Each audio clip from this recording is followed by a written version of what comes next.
I'm Raj. I'm a product manager on the marketplace matching team. I'm going to walk you through the high capacity vehicle market. You'll see this term HCV throughout the presentation. It stands for high capacity vehicles. So just remember that. So let's get started. So let's take a look at where Uber is currently today. Right now, across all ride-sharing companies, we make up less than 1% of total miles traveled on Uber today. So this means Uber, Lyft, Careem, Didi, all these companies, of all the passenger traveled miles, only less than 1% of them are on these platforms. And a large part of why we can't serve 90% of the people around the world is because of affordability. And this is the mission that drove the shared rides team 4.5 years ago when we started our pool products. Everyone can afford Uber every day. And a lot of you have taken our pool products. Last year, we launched Express Pool. We added walking and waiting to pool, making the price even cheaper because we can match more people into the car. But even then, we're not servicing 90% of people across the world with just Uber Pool. And of course, the obvious implication here is that we're going to be launching high capacity vehicles, getting more people into the actual car. And a lot of other parts of Uber are driving towards this mission. So there's jump bike, there's moto, and everyone's seen the red jump bikes across. We have scooters as well, but a lot of these different industries aren't actually tackling how people are commuting today. And this is how the world moves daily right now. They're traveling people across the world are taking 1 or 2 hour commutes. They're traveling in high capacity vehicles with 15 to 20 seats. And when I say across the world, I really mean across the world. Here are 2 example cities of where Uber operates today, Lagos and Nairobi. In Lagos, the yellow minibuses are famous for littering the streets with billions of people who are traveling. In Nairobi, same situation. Nairobi is actually my favorite city of high capacity vehicles. The matatus are famous for drivers covering the entire buses with artwork, people actually trying to get people to get their riders in their cars. I encourage everyone to look this up on Google Images afterwards. Matatus are very cool. And this is actually happening in more and more cities. So these are all example cities where Uber is only servicing a small fraction of actual riders. So over in Central and Latin America, we have more cities in Middle East, Africa and Europe, India and Southeast Asia. And across all these cities, people are traveling in these high capacity vehicles, taking 1 billion trips every week, which is 10 times the current state of Uber today. So a lot of opportunity exists for us to actually go after this huge market. We have a strong mission to drive towards affordability, and we're trying to understand, hey, what can we do to improve this market?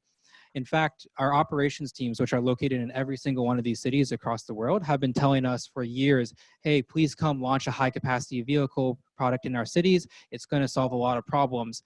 And what we tried to do last summer is take trips all across the world to these cities to understand what are the common problems that we can solve. And we did a lot of research. So here are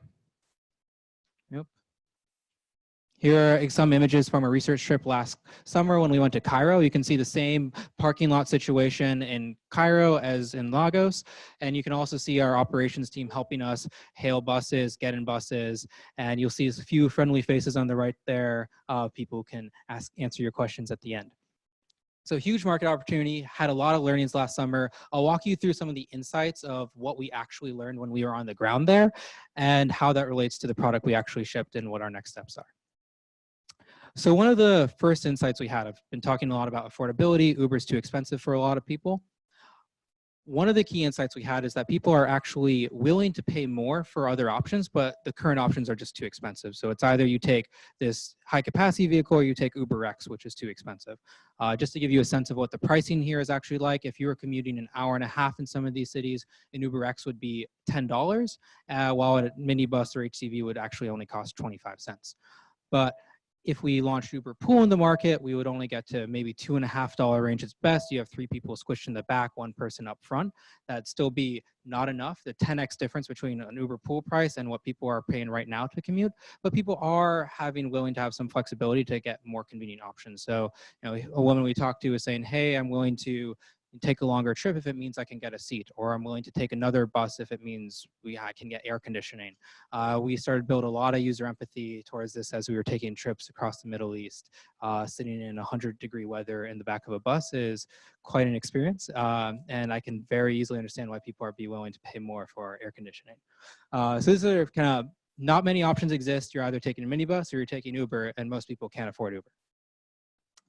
Second, Existing options are super unpredictable. So one of my favorite interviews was I was in Mexico interviewing a woman. She was telling me, hey, on average, I wait 10 to 15 minutes for a bus. And I'm thinking, okay, there's not too much Uber can do. Like 10 to 15 minutes is pretty good to wait for a bus. I don't think Uber can make a better ETA than that.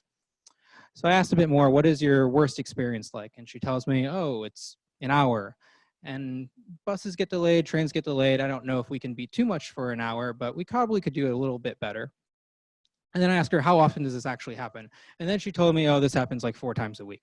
And that was kind of like a very eye-opening moment for me, where this is just a daily experience that people have. They're going to be late to work. They're going to be early to work. They have to plan ahead, and planning is just like a really hard problem in a lot of these markets. And this wasn't just true in Mexico. This is true in other markets across the world too. So planning was kind of a key value prop that we could lean into. Actually having people telling people, hey, the bus is going to come at a certain time is just something people really find a lot of value in. All right, third insight. Planning for transportation is difficult. So when you're in Seattle or San Francisco and you're trying to find a new friend's house, or you're going to run an errand, you'll usually pull up Google Maps. You'll get a bunch of options of, hey, here are different transit options. I could take Uber, I could drive, I could walk. If you're fortunate to live in Denver, now you can do the same in the Uber app. But that's how you plan to get around. And in a lot of developing cities, there are no timetables. There's no route information. So what you'll end up doing is you'll ask a family friend who'll know another friend who knows someone who lives in some neighborhood who've been living there for 10 years and know, hey, I think a bus runs from A to B, you can take that one. And then you'll ask another friend who knows another friend, and they'll tell you, oh, you can go from B to C. And you'll stitch that all together in your head, and you'll do the full transit planning yourself. So the tech and data around how can I get from location to location just quite isn't there in a lot of countries. Another example that I really like about how reliability and planning transportation can be difficult in these markets is in Egypt. If you want to signal to a bus where you're going, you use hand signals. So if you're saying, hey, I want to go to Tahrir Square in Cairo, you sit on the side of the street, you put your hand down and rotate it in kind of a square motion, which is signaling, hey, I'm going to go to Tahrir Square, which can be this large area where anyone is going. And the bus driver is doing the same. They have one hand on the wheel, they have another hand out the window saying, hey, I'm going to Tahrir Square. You make some eye contact, and you're like, okay, we're generally going in the same direction, let me get on your bus. No tech involved, but it works, but it's not the best experience. The driver is also dealing with giving people change in the back. Sometimes they drive with their knees, which isn't safe. So a lot can be done to improve that experience. And it's not just about the demand side, what do riders need? It's also about what do drivers need. In a lot of these markets, they're controlled by fleets. So in a typical UberX market here in the United States, you'll have someone who owns their own vehicle. They'll use it to go to their job. They'll use it to run errands, and then they'll use it for Uber. But in these markets, that doesn't really happen. Usually there's someone who owns a car and they get enough money to save up for a second car, and then they'll get their friend to drive it.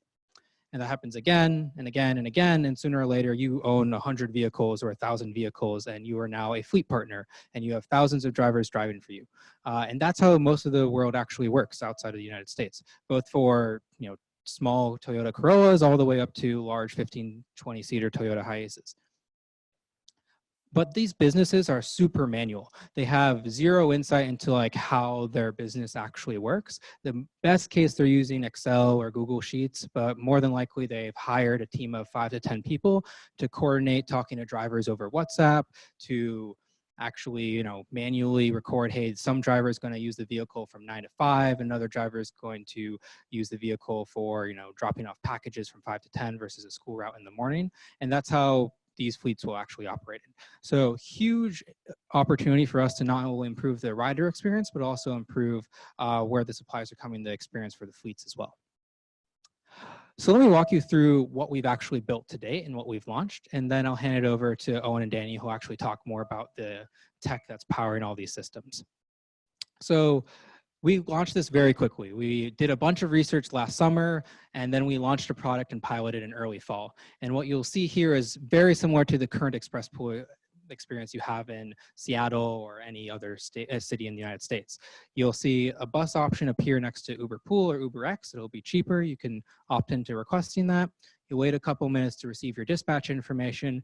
And for Express Pool, you'll walk a couple blocks, see your driver in a few minutes. But for this product, you'll walk maybe a kilometer and you'll see your driver in 20 to 30 minutes. And that's how the current experience is to mimic kind of what people are doing today. And then besides that, it's very similar to any other pool trip. You'll get all your stops along the way, you'll get off and you'll see where to walk at the end. And again, that could be up to a kilometer. But this starts to break down when you have 10 or 15 people getting in and out of cars. One of the early insights we had was it's really hard for drivers to coordinate. There's 10 to 15 people getting in and out of the car. So we were testing this QR scanner code for riders to actually check into the app to build a better driver experience. So riders get a ticket, they scan a QR code, or they have a code if they don't have a camera phone, and then they'll pay the driver. So this is how the experience looks like on both the rider and driver side. The rider is scanning their QR code, they'll automatically get checked in on the driver app, and they'll pay cash if they're not paying with credit card, and then they'll actually start the trip afterwards with the driver. So this is the product experience we built for both riders and drivers. It came together very quickly, leveraged a lot of the pool back end and front end, and Owen and Danny will walk you through a lot of how the back end systems of matching people together are different for this product.